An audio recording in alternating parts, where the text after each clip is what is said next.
Good morning. Happy Saturday.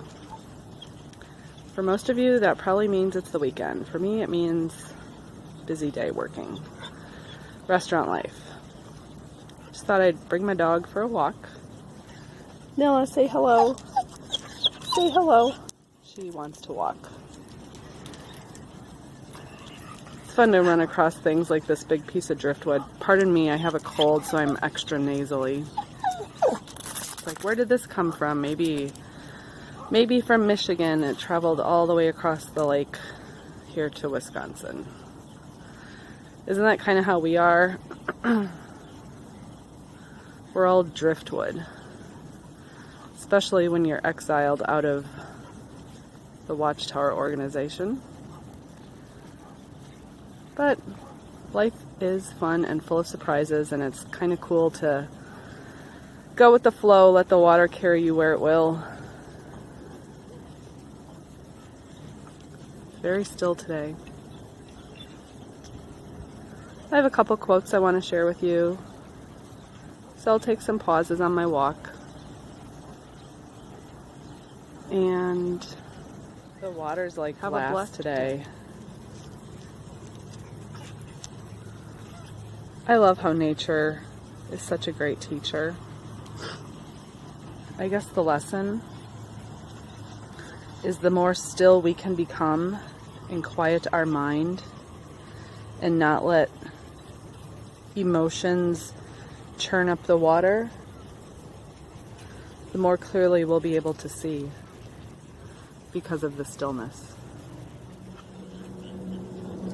There's these two jet skis roaring around in the background, and they're going to ruin this shot, but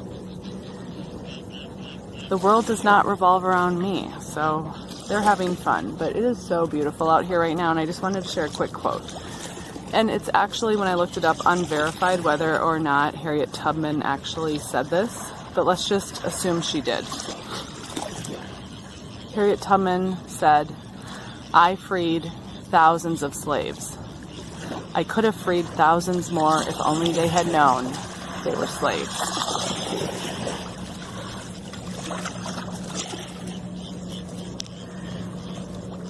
In no way am I putting myself anywhere near the class of Harriet Tubman. Talk about a great, great, great woman. But it's like all of us in our own little ways are trying to do what she did. Free people who are under the bondage of slavery. Specifically, I'm speaking about people in high control religions, like the one I came out of, the Jehovah's Witness organization. And when I was thinking about, if I were an African American slave in the deep South, and I knew there was this woman coming back and forth between the North and South on the underground railroad, and she came to my plantation to free me, why in the world would I not accept that invitation, that opportunity? Well, several reasons. It was very dangerous. You literally could die. They could punish your family. And maybe some slaves didn't want to go with her because their entire family was there. And they would rather be slaves with their family than go into the unknown. And that's really, I think, what scares a lot of people is the unknown. Are you going to be okay when you leave the organization? Maybe you have leftover beliefs that even though bad things are happening in that organization and people are being hurt, God is still using it. Therefore, if you leave it, you're leaving God. I felt that way for a while when I was first exiting. But now the God I know never ever supports slavery or controlling people. Jesus Christ is the exact representation. Oh my goodness, these flies are biting me like crazy. Jesus Christ is the exact representation of the living God, our Father. And a lot of people will say, oh, the God of the Old Testament set up slavery. No, he didn't. Humans did. God just allowed it. Everybody wants to blame God for the messes we make as people.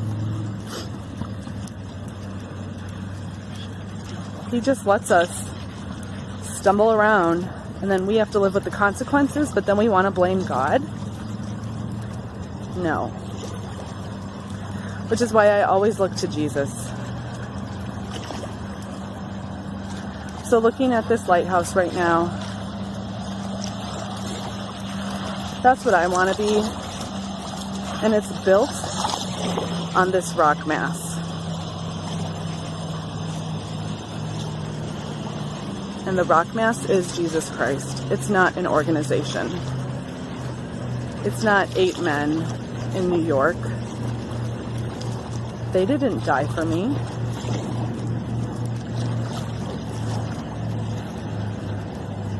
I will be respectful to them and consider things that they say and write, and then choose for myself whether or not I think it's in alignment with God's word and his principles.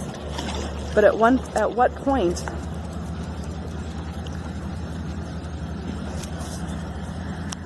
do Jehovah's Witnesses stand up and say, no, do not put your trust in earthly man or sons of nobles or the governing body? So be a lighthouse. Be like Harriet Tubman. Show them what freedom can be, but if they decide to stay behind, that's their choice too.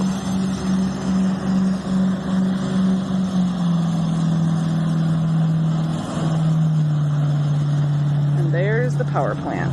So some of you have said, where do you live? I live in a little town called Sheboygan, Wisconsin. Oh no, the water's gonna come up here.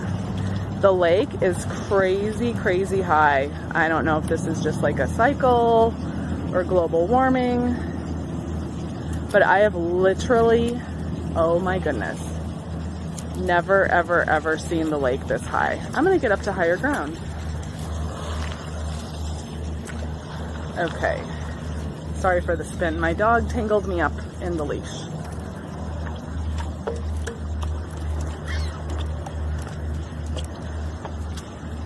Why do we always just keep trying to enslave each other?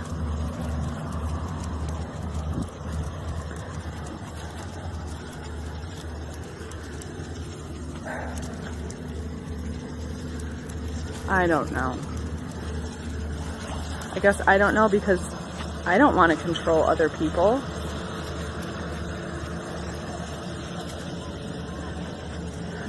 See those people out there? Stand up surfboarding? That is one of my goals. Maybe you're like, that's a small goal. For me, it's huge. I have tried several times to stand up paddle. Granted, it was in the Pacific and it probably wasn't a big enough board for me, but I just kept falling off. So it's one of my goals. And I'm going to do it.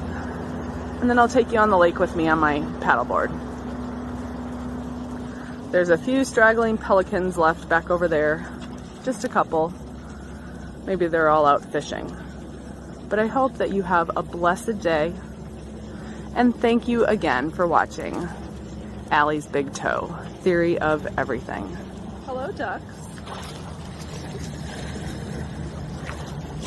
Hello.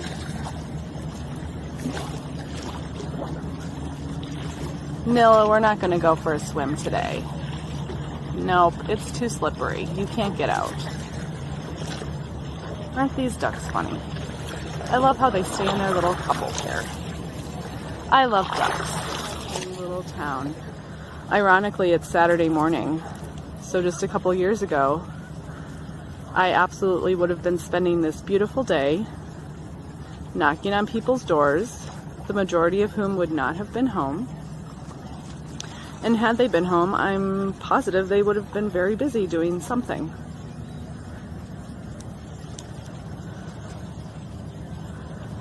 Service used to really, really exhaust me. First of all, I get car sick really easily. And second of all, I'm kind of OCD. Like messes and dirty yards and junk in the yard, that sort of stuff. I mean, I know it shouldn't get me down, but it kind of does. It would make me feel overwhelmed because I guess I just have a little bit of this codependent nature of I need to help everybody. Anyway, I focus on my own yard now, and what other people choose to do in their yards is none of my business. And we're gonna go check out the farmer's market over there. It's really lovely. Nilla. So we found a shady spot to take a little break, and actually I was holding my camera and walking around the farmer's market, and there's not one but two cart stands. And I was recording the whole time, but ultimately I ended up deleting the recording. There's just still a part of me that feels loyalty, well, and I don't think this is a bad thing, but I feel loyalty to the ones still inside because I was them just a couple years ago. And so there's a cart right over there. And then if you walk 2 minutes that way,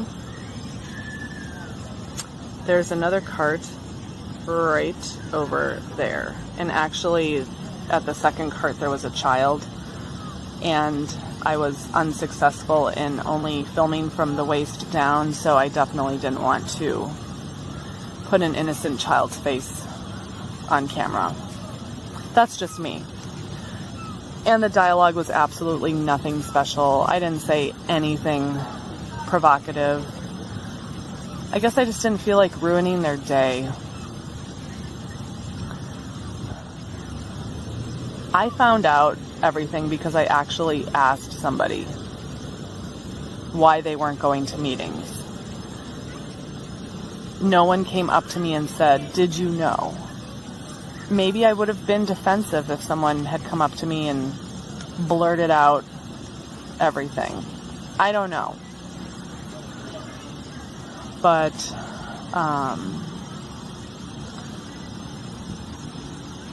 I'm just going to let them be. And I am just going to be. And we all have our own way of being like Harriet Tubman. Our little Watchtower Underground Railroad. Path to freedom. Bye for now.